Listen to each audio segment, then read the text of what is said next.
بسم الله الرحمن الرحيم. ألف لام را تلك آيات الكتاب المبين إنا أنزلناه قرآنا عربيا لعلكم تعقلون نحن نقص عليك أحسن القصص بما أوحينا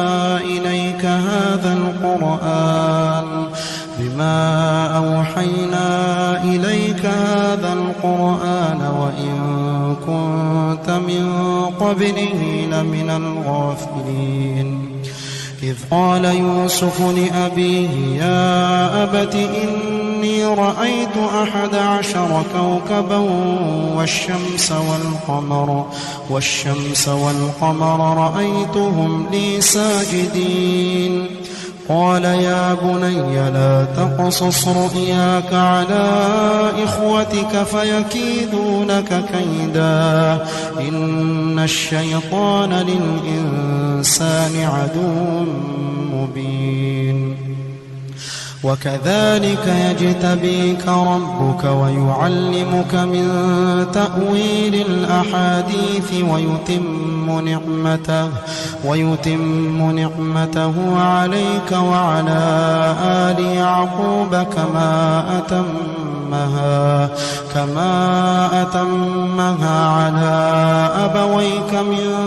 قبل إبراهيم وإسحاق إن ربك عليم حكيم لقد كان في يوسف وإخوته آيات للسائلين إذ قالوا ليوسف وأخوه أحب إلى أبينا منا ونحن عصبة إن أبانا لفي ضلال مبين اقتلوا يوسف أو اطرحوه أرضا يخل لكم وجه أبيكم وتكونوا من بعده قوما صالحين قال قائل منهم لا تقتلوا يوسف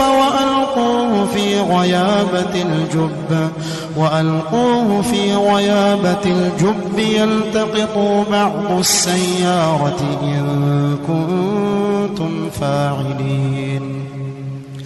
قالوا يا أبانا ما لك لا تأمنا على يوسف وإنا له لناصحون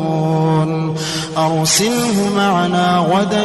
يرتع ويلعب وإنا له لحافظون قال إني ليحزنني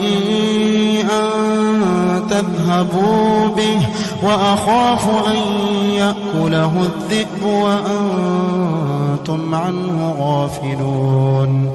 قالوا لئن أكله الذئب ونحن عصبة إنا إذا لخاسرون فلما ذهبوا به وأجمعوا أن يجعلوه في غيابة الجب وأوحينا إليه لتنبئنهم بأمرهم هذا وهم لا يشعرون وجاءوا أباهم عشاء يبكون قالوا يا أبانا إنا ذهبنا نستبق وتركنا يوسف عند متاعنا فأكله الذئب وما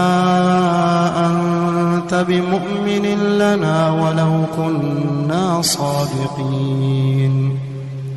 وجاءوا على قميصه بدم كذب قال بل سولت لكم أنفسكم أمرا فصبر جميل والله المستعان على ما تصفون. وجاءت سيارة فأرسلوا واردهم فأدلى دلوه قال يا بشرى هذا غلام وأسروه بضاعة والله عليم بما يعملون. وشروا بثمن بخس دراهم معدودة وكانوا فيه من الزاهدين. وقال الذي اشتراه من مصر لامرأته أكرمي مثواه عسى أن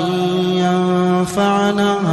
أو نتخذه ولدا وكذلك مكنا ليوسف في الأرض ولنعلمه من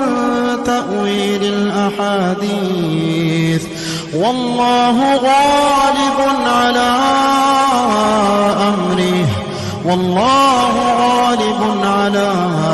أمره ولكن أكثر الناس لا يعلمون.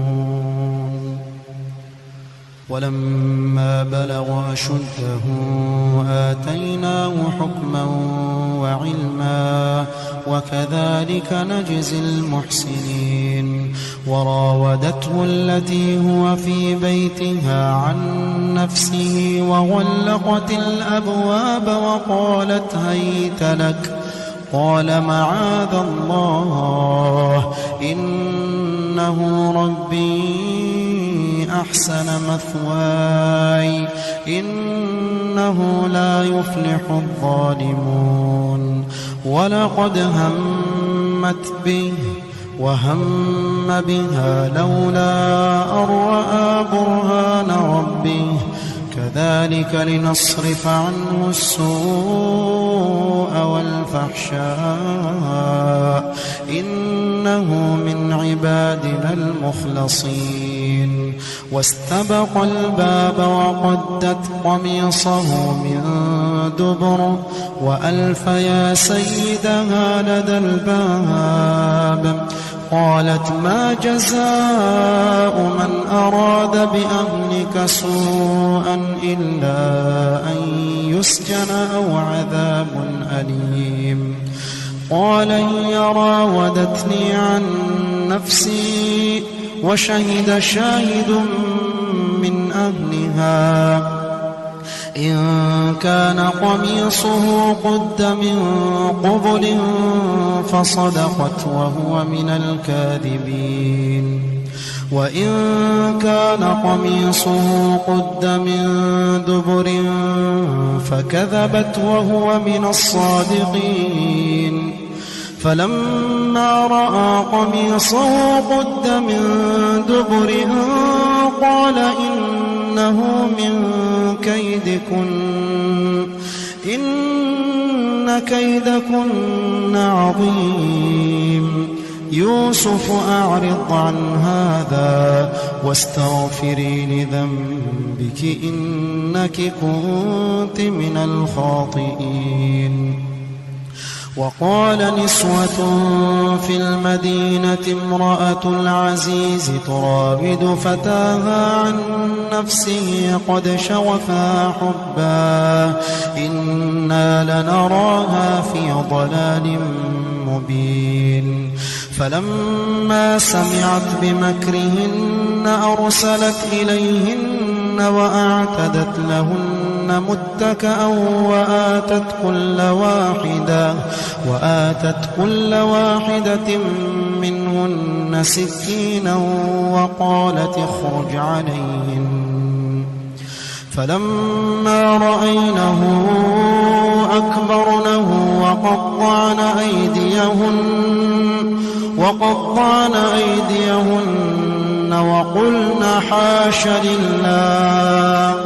وقلن حاش لله ما هذا بشرا إن هذا إلا ملك كريم.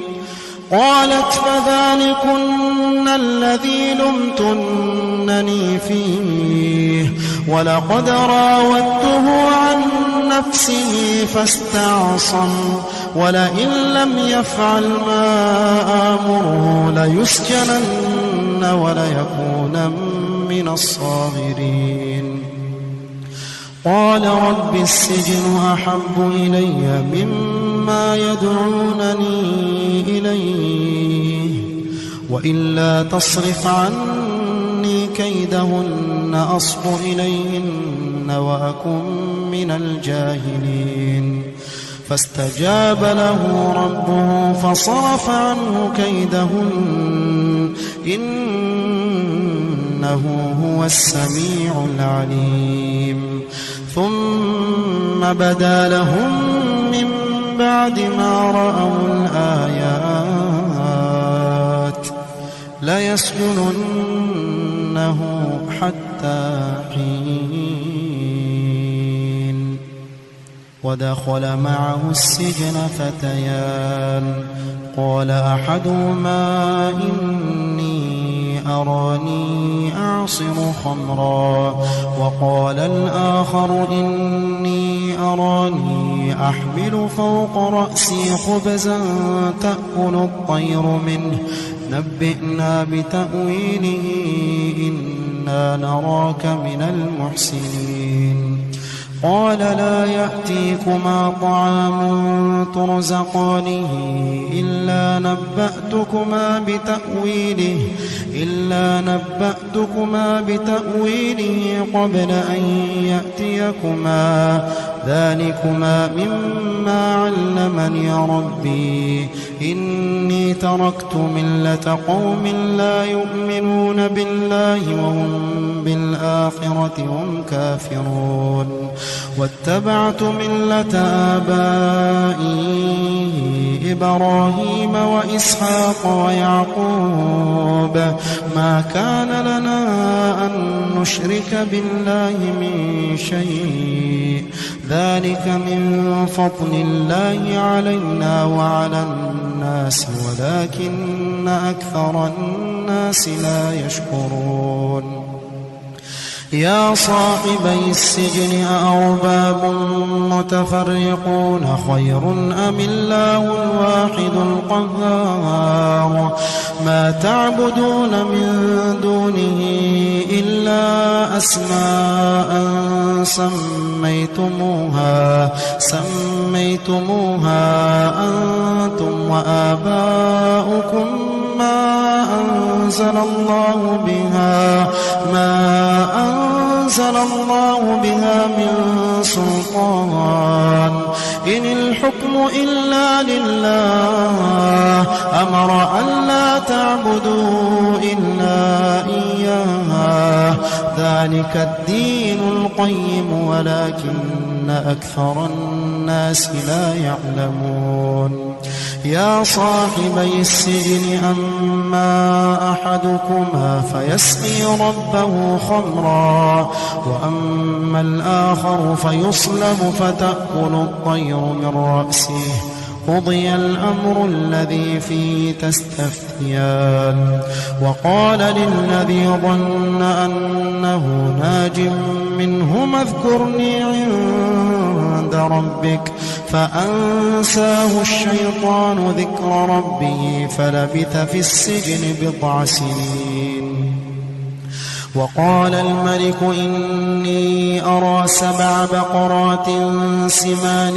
يأكلهن 7 عجاف و7 سنبلات خضر وأخر يابسات يا أيها الملأ أفتوني في رؤياي إن كنتم للرؤيا تعبرون. قالوا أضغاث أحلام وما نحن بتأويل الأحلام بعالمين. وقال الذي نجا منهما وادكر بعد أمة أنا أنبئكم بتأويله فأرسلون يوسف أيها الصديق أفتنا في 7 بقرات سمان يأكلهن 7 عجاف و7 سنبلات خضر وأخر يابسات لعلي أرجع إلى الناس لعلهم يعلمون قال تزرعون 7 سنين دأبا فما حصدتم فذروه في سنبله إلا قليلا مما تأكلون ثم يأتي من بعد ذلك 7 شداد يأكلن ما قدمتم لهن إلا قليلا مما تحصنون ثم يأتي من بعد ذلك عام فيه يغاث الناس وفيه يعصرون وقال الملك ائتوني به فلما جاءه الرسول قال ارجع إلى ربك فاسأله ما بال النسوة اللاتي قطعن أيديهن إن ربي بكيدهن عليم قال ما خطبكن إذ راوتن يوسف عن نفسه قلنا حاش لله ما علمنا عليه من سوء قالت امرأة العزيز الآن حصحص الحق أنا راودته عن نفسه وإنه لمن الصادقين ذلك ليعلم أني لم أخنه بالغيب وأن الله لا يهدي كيد الخائنين وما أبرئ نفسي إن النفس لأمارة بالسوء إلا ما رحم ربي إن ربي غفور رحيم وقال الملك ائتوني به أستخلصه لنفسي فلما كلمه قال إنك اليوم لدينا مكين أمين قال اجعلني على خزائن الأرض إني حفيظ عليم وكذلك مكنا ليوسف في الأرض يتبوأ منها حيث يشاء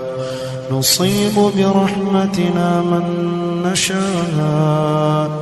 ولا نضيع أجر المحسنين ولأجر الآخرة خير للذين آمنوا وكانوا يتقون وجاء إخوة يوسف فدخلوا عليه فعرفهم وهم له منكرون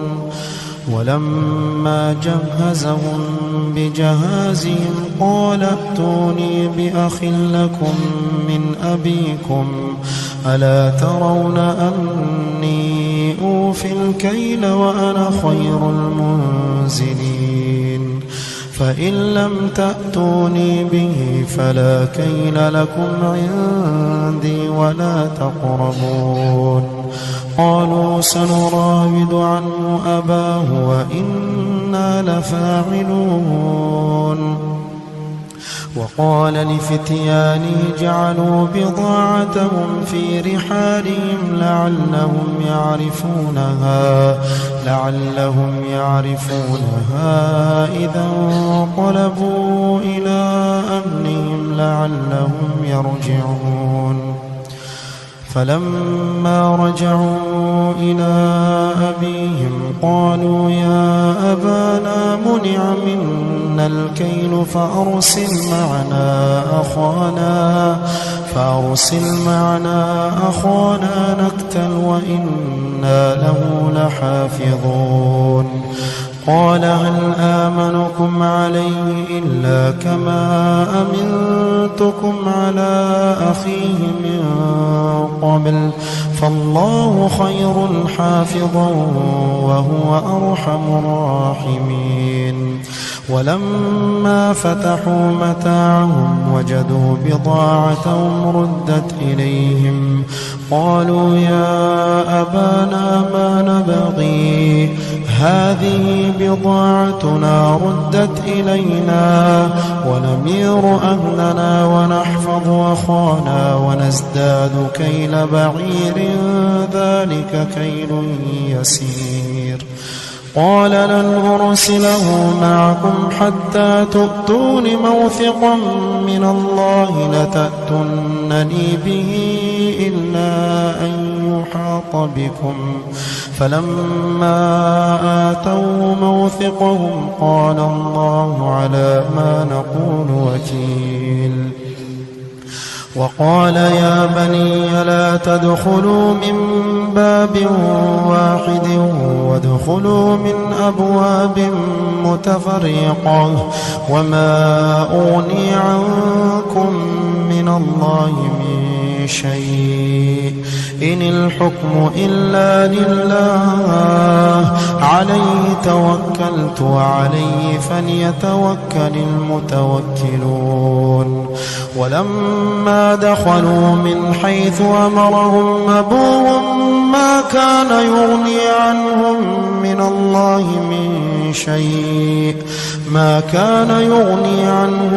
من الله من شيء إلا حاجة في نفس يعقوب قضاها وإنه لذو علم لما علمناه ولكن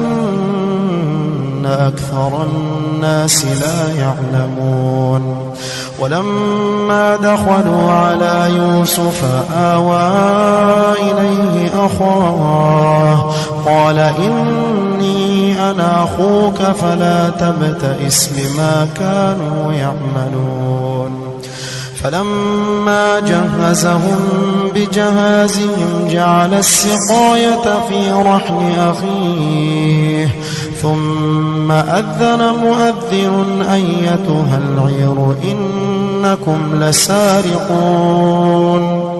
قالوا وأقبلوا عليهم ماذا تفقدون قالوا نفقد صواع الملك ولمن جاء به حمل بعير وأنا به زعيم قالوا تالله لقد علمتم ما جئنا لنفسد في الأرض وما كنا سارقين قالوا فما جزاؤه إن كنتم كاذبين قالوا جزاؤه من وجد في رحله فهو جزاؤه كذلك نجزي الظالمين فبدأ بأوعيتهم قبل وعاء أخيه ثم استخرجها من وعاء أخيه كذلك كدنا ليوسف ما كان ليأخذ أخاه في دين الملك إلا أن يشاء الله نرفع درجات من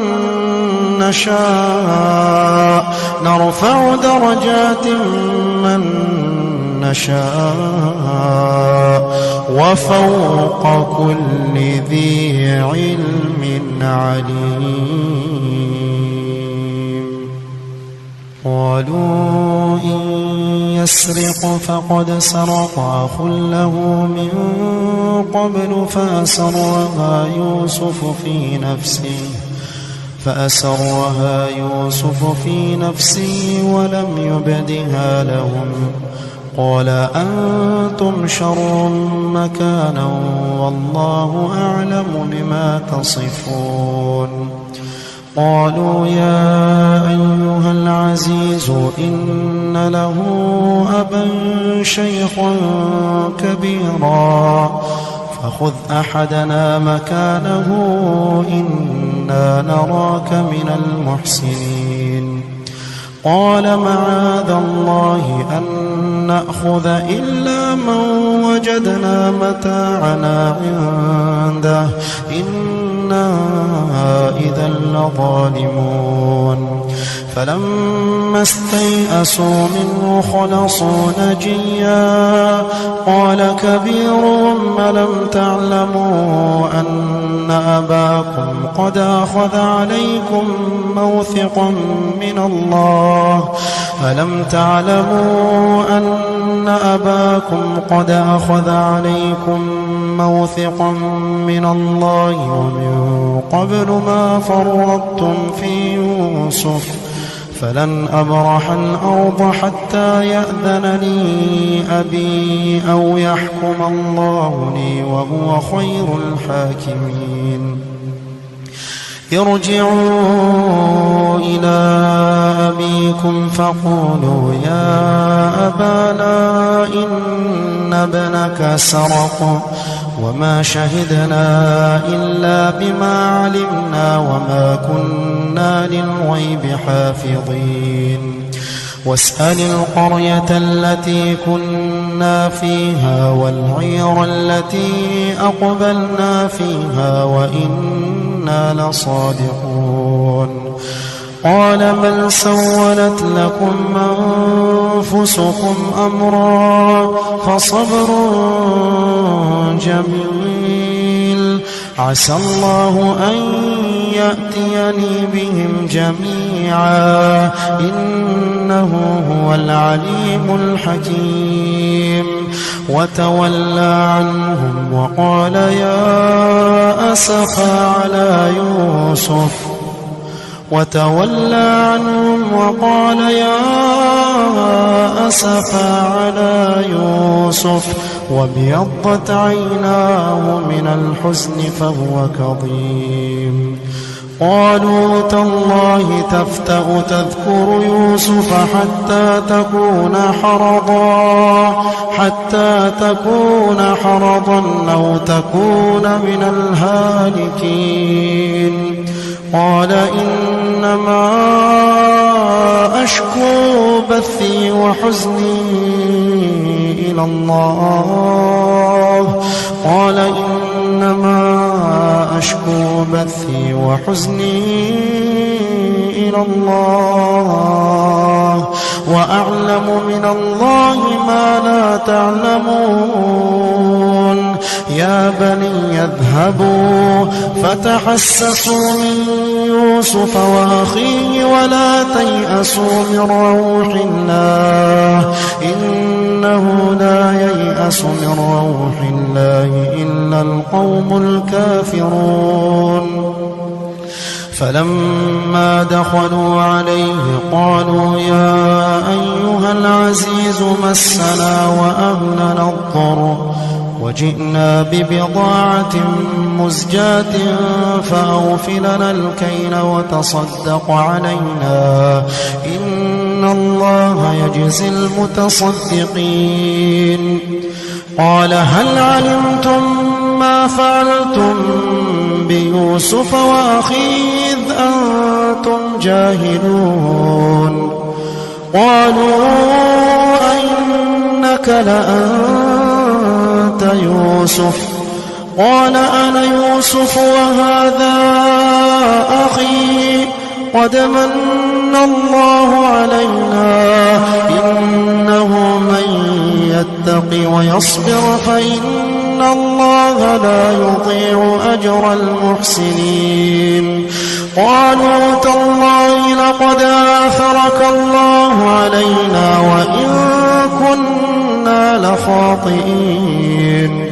قال لا تثريب عليكم اليوم يغفر الله لكم يغفر الله لكم وهو أرحم الراحمين. اذهبوا بقميصي هذا فألقوه على وجه أبي يأت بصيرا وأتوني بأهلكم أجمعين. ولما فصلت العير قال أبوهم إني لأجد ريح يوسف لولا أن تفندون. قالوا تالله إنك لفي ضلالك القديم. فلما أن جاء البشير ألقاه على وجهه فارتد بصيرا قال ألم أقل لكم إني أعلم من الله ما لا تعلمون. قالوا يا أبانا استغفر لنا ذنوبنا إنا كنا خاطئين. قال سوف أستغفر لكم ربي إنه هو الغفور الرحيم. فلما دخلوا على يوسف آوى إليه أبويه وقال ادخلوا مصر إن شاء الله آمنين. ورفع أبويه على العرش وخروا له سجدا وقال يا أبت هذا تأويل رؤياي من قبل قد جعل ربي حقا وقد أحسن بي إذ أخرجني من السجن وجاء بكم من البدو من بعد أن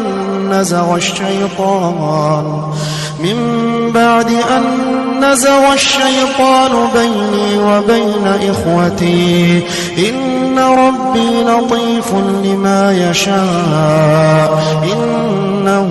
هو العليم الحكيم. رب قد آتيتني من الملك وعلمتني من تأويل الأحاديث فاطر السماوات والأرض أنت ولي في الدنيا والآخرة توفني مسلما وألحقني بالصالحين. رب قد آتيتني من الملك وعلمتني من تأويل الأحاديث فاطر السماوات والأرض أنت ولي في الدنيا والآخرة توفني مسلما وألحقني بالصالحين. ذلك من أنباء الغيب نوحيه إليك وما كنت لديهم إذ أجمعوا أمرهم وهم يمكرون. وما أكثر الناس ولو حرصت بمؤمنين وما تسألهم عليه من أجر إن هو إلا ذكر للعالمين. وكأي من آية في السماوات والأرض يمرون عليها وهم عنها معرضون وما يؤمن أكثرهم بالله إلا وهم مشركون. أفأمنوا أن تأتيهم غاشية من عذاب الله أو تأتيهم الساعة بغتة وهم لا يشعرون. قل هذه سبيلي أدعو إلى الله على بصيرة أنا ومن اتبعني وسبحان الله وما أنا من المشركين. وما أرسلنا من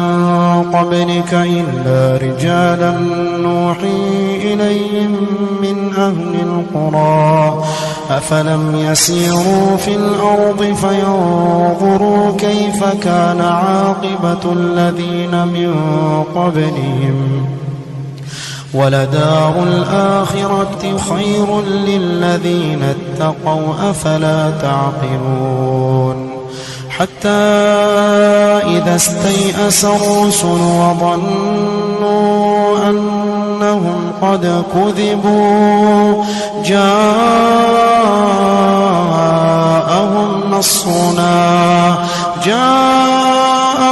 نصرنا فنجي من نشاء ولا يرد بأسنا عن القوم المجرمين لقد كان في قصصهم عبرة لأولي الألباب ما كان حديثا يفترى ولكن تصديق الذي بين يديه وتفصيل كل شيء وهدى ورحمة لقوم يؤمنون.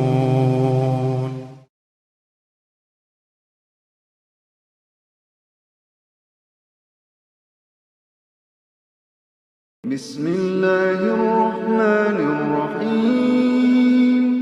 ألف لام ميم صاد كتاب أنزل إليك فلا يكن في صدرك حرج منه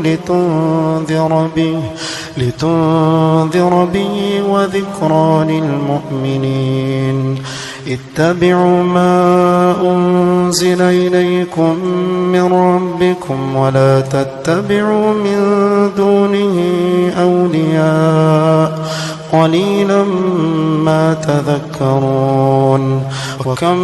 من قرية أهلكناها فجاءها بأسنا بياتا أو هم قائلون فما كان دعواهم إذ جاءهم بأسنا إلا أن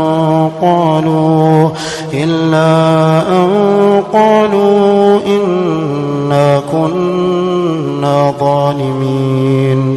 فلنسألن الذين أرسل إليهم ولنسألن المرسلين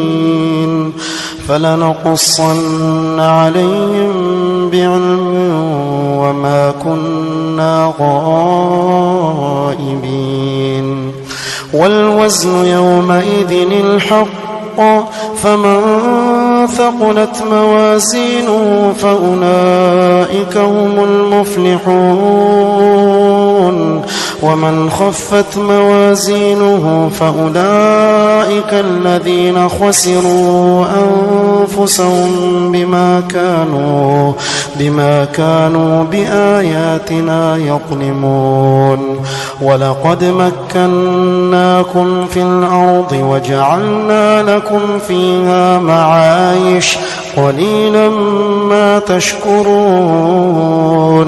ولقد خلقناكم ثم صورناكم ثم قلنا للملائكة اسجدوا لآدم فسجدوا إلا إبليس لم يكن من الساجدين قال ما منعك ألا تسجد إذ أمرتك قال أنا خير منه خلقتني من نار وخلقته من طين قال فاهبط منها فما يكون لك أن تتكبر فيها فاخرج إنك من الصاغرين قال أنظرني إلى يوم يبعثون قال إنك من المنظرين قال فبما أغويتني لأقعدن لهم صراطك المستقيم ثم لآتينهم من ومن خلفهم وعن أيمانهم وعن شمائلهم ولا تجد أكثرهم شاكرين قال اخرج منها مذءوما مدحورا لمن تبعك منهم لأملأن جهنم منكم أجمعين ويا آدم اسكن أنت وزوجك الجنة فكلا من حيث شئتما ولا تقربا هذه الشجرة فتكونا من الظالمين فوسوس لهما الشيطان ليبدي لهما ما وري عنهما من سوآتهما وقال ما نهاكما ربكما عن هذه الشجرة إلا أن تكونا ملكين أو تكونا من الخالدين وقاسمهما إني لكما لمن الناصحين فدلاهما بغرور فلما ذاقا الشجرة بدت لهما سوآتهما وطفقا يخصفان عليهما من ورق الجنة وناداهما ربهما ألم أنهكما عن تلكما الشجرة وأقل لكما إن الشيطان لكما عدو مبين قالا ربنا ظلمنا أنفسنا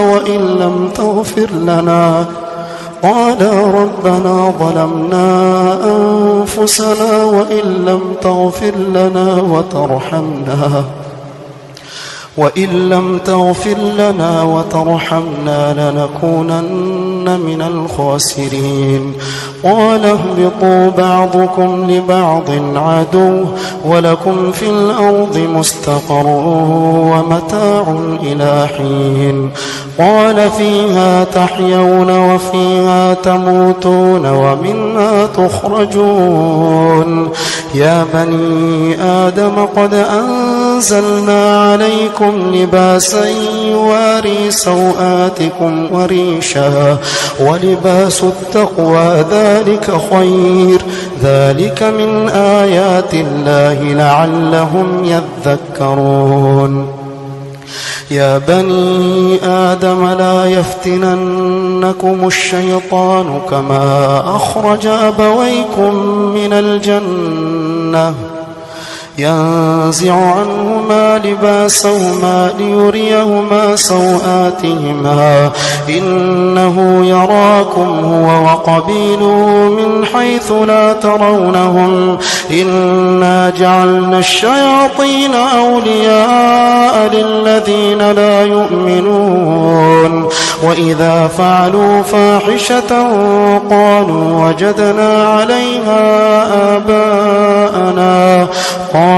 وجدنا عليها آباءنا والله أمرنا بها قل إن الله لا يأمر بالفحشاء أتقولون على الله ما لا تعلمون قل أمر ربي بالقسط وأقيموا وجوهكم عند كل مسجد وادعوه مخلصين له الدين كما بداكم تعودون فريقا هدى وفريقا حق عليهم الضلالة إنهم اتخذوا الشياطين أولياء من دون الله ويحسبون أنهم مهتدون يا بني آدم خذوا زينتكم عند كل مسجد وكلوا واشربوا ولا تسرفوا إنه لا يحب المسرفين قل من حرم زينة الله التي أخرج لعباده والطيبات من الرزق قل هي للذين آمنوا في الحياة الدنيا خالصة يوم القيامة كذلك نفصل الآيات لقوم يعلمون قل إنما حرم ربي الفواحش ما ظهر منها وما بطن والإثم والبغي بغير الحق وأن تشركوا بالله ما لم ينزل به سلطانا وأن تقولوا على الله ما لا تعلمون ولكل أمة أجل فإذا جاء أجلهم لا يستأخرون ساعة ولا يستقدمون يا بني آدم إما يأتينكم رسل منكم يقصون عليكم آياتي فمن اتقى وأصلح فلا خوف عليهم ولا هم يحزنون والذين كذبوا بآياتنا واستكبروا عنها أولئك أصحاب النار هم فيها خالدون فمن أظلم ممن افترى على الله كذبا أو كذب بآياته أولئك ينالهم نصيبهم من الكتاب حتى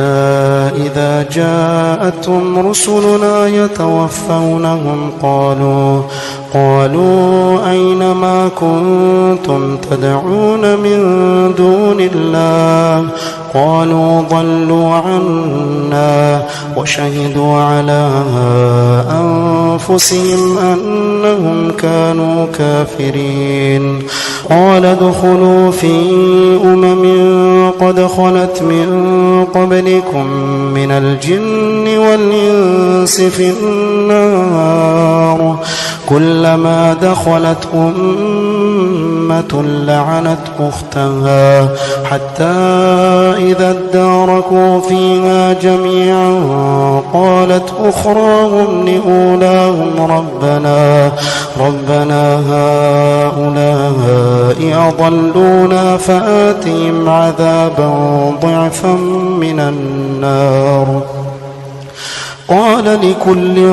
ضعف ولكن لا تعلمون وقالت أولاهم لأخراهم فما كان لكم علينا من فضل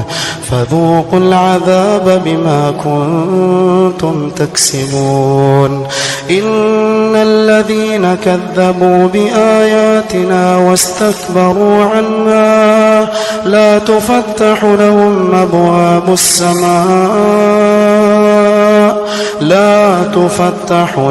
أبواب السماء إن الذين كذبوا بآياتنا واستكبروا عنها لا تفتح لهم أبواب السماء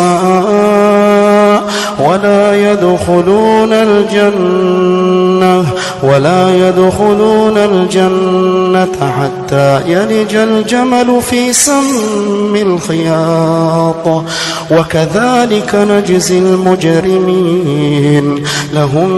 من جهنم مهاد ومن فوقهم غواش وكذلك نجزي الظالمين والذين آمنوا وعملوا الصالحات لا نكلف نفسا إلا وسعها أولئك أصحاب الجنة هم فيها خالدون ونزعنا ما في صدورهم من غل تجري من تحتهم الأنهار وقالوا الحمد لله الذي هدانا لهذا وما كنا لنهتدي لولا أن هدانا الله لقد جاءت رسل ربنا بالحق ونودوا أن تلكم الجنة أورثتموها بما كنتم تعملون. ونادى أصحاب الجنة أصحاب النار أن قد وجدنا ما وعدنا ربنا حقا فهل وجدتم ما وعد ربكم حقا؟ قالوا نعم. فأذن مؤذن بينهم اللعنة الله على الظالمين الذين يصدون عن سبيل الله ويبغونها عوجا وهم بالآخرة كافرون. وبينهما حجاب وعلى الأعراف رجال يعرفون كلا بسيماهم ونادوا أصحاب الجنة أن سلام عليكم لم يدخلوها وهم يطمعون. وإذا صرفت أبصارهم تلقاء أصحاب النار قالوا ربنا لا تجعلنا مع القوم الظالمين. ونادى أصحاب الأعراف رجالا يعرفونهم بسيماهم قالوا ما أغنى عنكم جمعكم وما كنتم تستكبرون أهؤلاء الذين أقسمتم لا ينالهم الله برحمة ادخلوا الجنة لا خوف عليكم ولا أنتم تحزنون. ونادى أصحاب النار أصحاب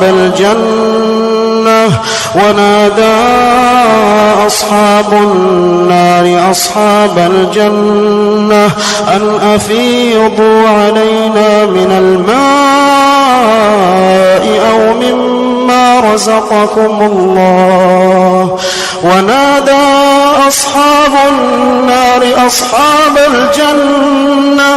أن أفيضوا علينا من الماء أو مما رزقكم الله. قالوا إن الله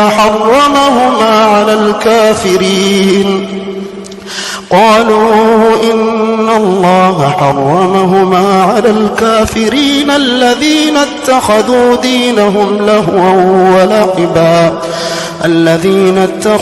دينهم لهوا ولعبا وغرتهم الحياة الدنيا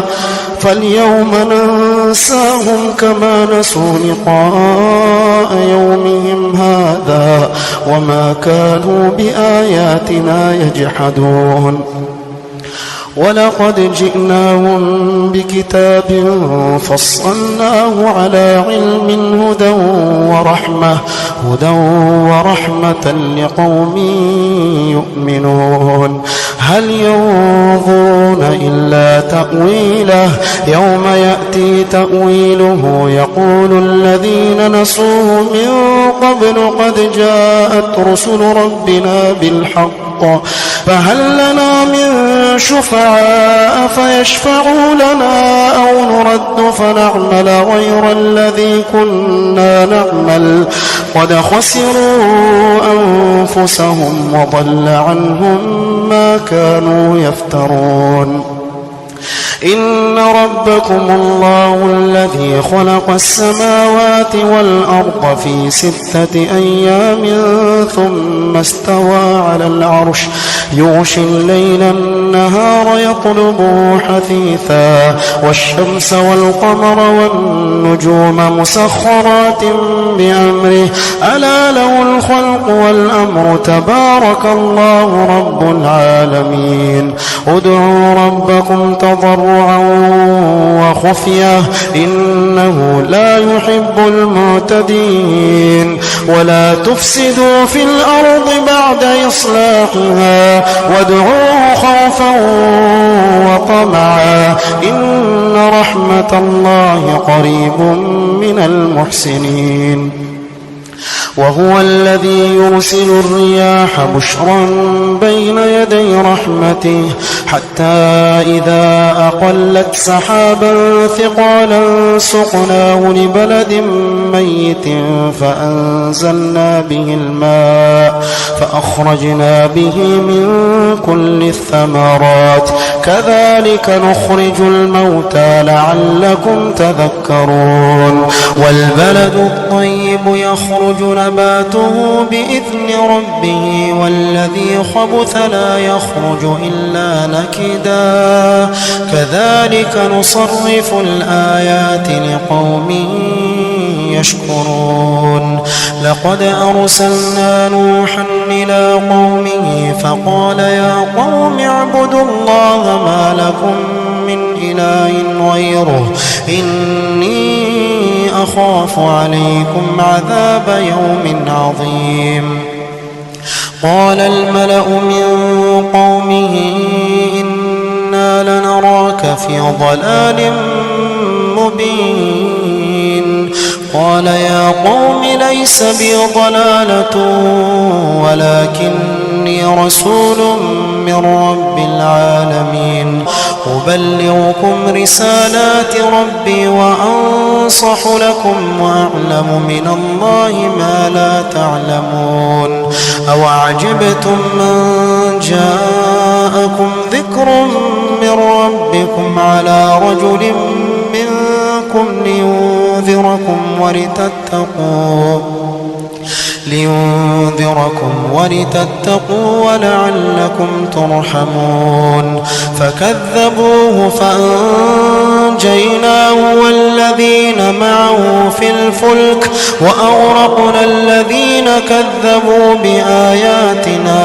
إنهم كانوا قوما عمين وإلى عاد أخاهم هودا قال يا قوم اعبدوا الله ما لكم من إله غيره أفلا تتقون قال الملأ الذين كفروا من قومه إنا لنراك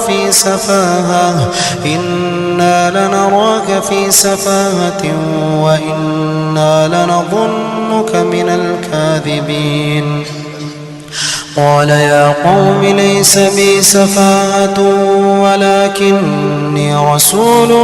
من رب العالمين أبلغكم رسالات ربي وأنا لكم ناصح أمين أوعجبتم من جاءكم ذكر من ربكم على رجل منكم لينذركم واذكروا إذ جعلكم خلفاء من بعد قوم نوح وزادكم في الخلق بسطة فاذكروا آلاء الله لعلكم تفلحون قالوا أجئتنا لنعبد الله وحده ونذر ما كان يعبد آباؤنا فأتنا بما تعدنا إن كنت من الصادقين قال قد وقع عليكم من ربكم رجس وغضب أتجادلونني في أسماء سميتموها أنتم وآباؤكم ما نزل الله بها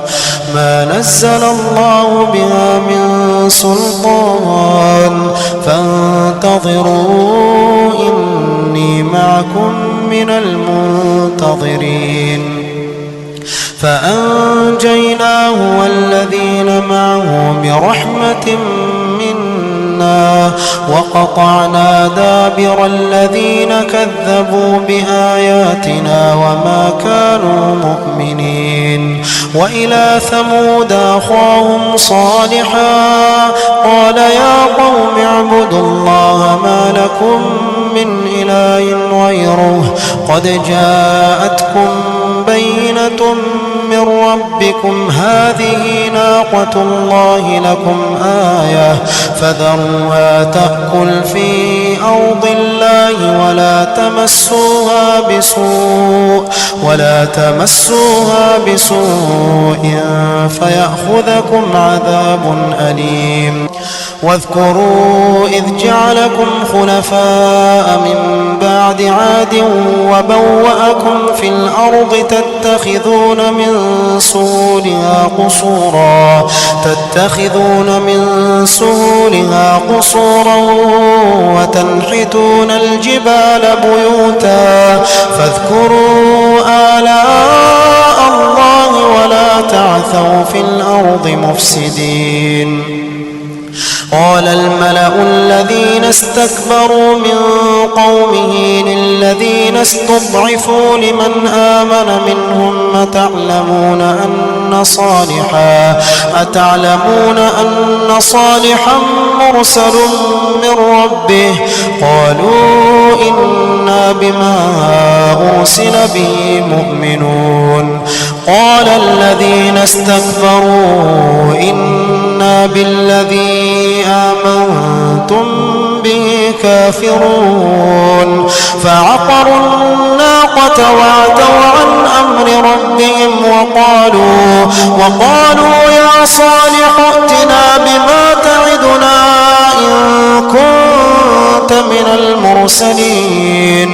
فأخذتهم الرجفة فأصبحوا في دارهم جاثمين. فتولى عنهم وقال يا قوم لقد أبلغتكم رسالة ربي ونصحت لكم ولكن لا تحبون الناصحين. ولوطا إذ قال لقومه أتأتون الفاحشة ما سبقكم بها من أحد من العالمين إنكم لتأتون الرجال شهوة من دون النساء بل أنتم قوم مسرفون. وما كان جواب قومه إلا أن قالوا أخرجوهم من قريتكم إنهم أناس يتطهرون. فأنجيناه وأهله إلا امرأته كانت من الغابرين. وأمطرنا عليهم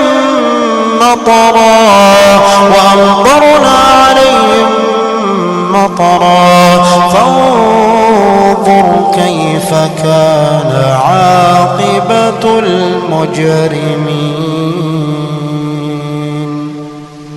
وإلى مدين أخاهم شعيبا قال يا قوم اعبدوا الله ما لكم من إله غيره قد جاءتكم بينة من ربكم فأوفوا الكيل والميزان ولا تبخسوا الناس أشياءهم ولا تفسدوا في الأرض بعد إصلاحها ذلكم خير لكم إن كنتم مؤمنين. ولا تقعدوا بكل صراط توعدون وتصدون عن سبيل الله من آمن به وتبغونها عوجا واذكروا إذ كنتم قليلا فكثركم وانظروا كيف كان عاقبة المفسدين. وإن كان طائفة منكم آمنوا بالذي أرسلت به وطائفة لم يؤمنوا فاصبروا حتى يحكم الله بيننا وهو خير الحاكمين. قال الملأ الذين استكبروا من قومه لنخرجنك يا شعيب والذين آمنوا معك من قريتنا أو لتعودن في ملتنا قال أولو كنا كارهين. قد افترينا على الله كذبا إن عدنا في ملتكم بعد إذ نجانا الله منها وما يكون لنا أن نعود فيها إلا أن يشاء الله ربنا وسع ربنا كل شيء علما على الله توكلنا ربنا افتح بيننا وبين قومنا بالحق وأنت خير الفاتحين. وقال الملأ الذين كفروا من قومه لئن اتبعتم شعيبا إنكم إذا لخاسرون فأخذتهم الرجفة فأصبحوا في دارهم جاثمين. الذين كذبوا شعيبا كأن لم يغنوا فيها الذين كذبوا شعيبا كانوا هم الخاسرين. فتولى عنهم وقال يا قوم لقد أبلغتكم رسالات ربي ونصحت لكم فكيف آسى على قوم كافرين.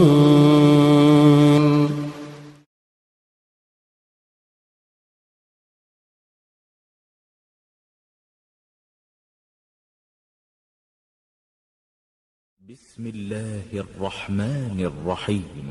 إذا جاءك المنافقون قالوا نشهد إنك لرسول الله والله يعلم إنك لرسوله والله يشهد إن المنافقين لكاذبون. اتخذوا أيمانهم جنة فصدوا عن سبيل الله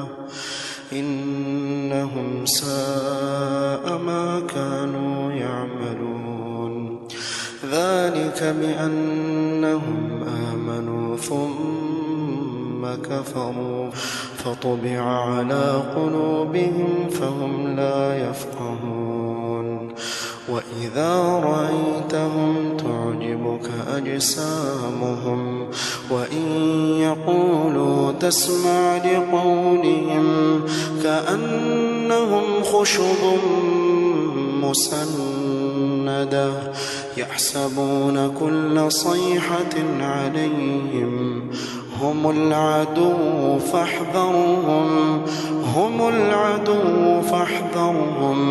قاتلهم الله أنى يؤفكون. وإذا قيل لهم تعالوا يستغفر لكم رسول الله لووا رؤوسهم ورأيتهم يصدون وهم مستكبرون. سواء عليهم أستغفرت لهم أم لم تستغفر لهم لن يغفر الله لهم إن الله لا يهدي القوم الفاسقين. هم الذين يقولون لا تنفقوا على من عند رسول الله حتى ينفضوا ولله خزائن السماوات والأرض ولكن المنافقين لا يفقهون. يقولون لئن رجعنا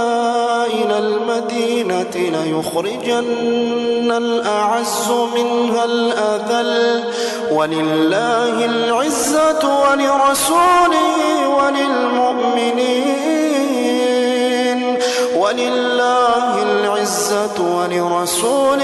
وللمؤمنين ولكن المنافقين لا يعلمون.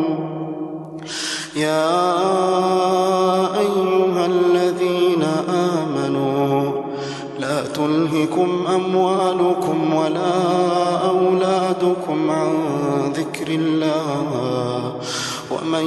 يفعل ذلك فأولئك هم الخاسرون وأنفقوا مما رزقناكم من قبل أن يأتي أحدكم الموت فيقول رب لولا أخرتني إلى أجل قريب فأصدق وأكن من الصالحين ولن يؤخر الله نفسا إذا جاء